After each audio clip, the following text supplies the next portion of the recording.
to. I spent time alone long before I met you. These days looking like a dream since I've been on the road.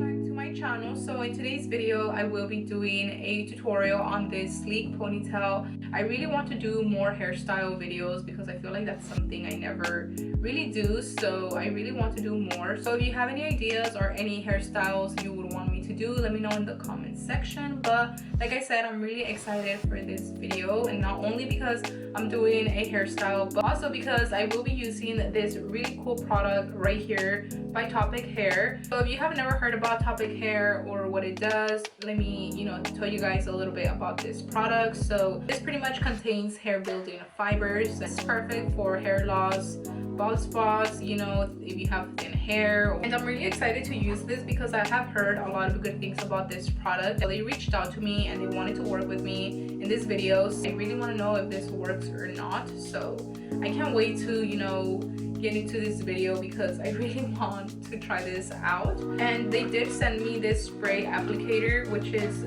the hair building fibers, and this is in the color dark brown. So this is how it looks like, and I pretty much just take this off. I also got this, which is the applicator that goes on top of this. I just need to take this off, but it pretty much just sits on top of the bottle, and then you just kind of like press this right here. You see how it's kind of like coming out, and you're just putting the product on the area you want to cover. I can't wait to try this out. Okay, so I also got the Topic Fiber Hold Spray. It gives you full hair instantly, so I'm going to try this out as well. And lastly, I did get the Topic Hairline Optimizer, which looks like this. I will give you guys my honest review at the end of the video, so make sure you keep on watching, and let's go ahead and get started.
hard because I keep touching it, and I also had straight hair before this, so it's kind of hard to, you know, have tighter curls when you straighten your hair. So this product right here, oh my gosh, you guys need it if you guys are looking for a fuller hairline. Or I wish I would have took before and after pictures so you guys could have seen the difference, but I did notice a huge difference right here, especially right here and on this area right here. I feel like my hairline now looks a little fuller, and I really love that, because back then I used to, you know, try to apply eyeshadow and it just wouldn't work. So if you're interested in buying this product, you won't regret it. I highly recommend it. I personally really love it, and I will continue using it. So if you purchase this, you won't regret it because it actually works. And I also really like the hairspray. This smells really good. And I'll have everything listed down below, and I really hope you guys enjoyed this video. Let me know your thoughts on this. Also, make sure you give this video a thumbs up before you leave, and I'll see you on my next video.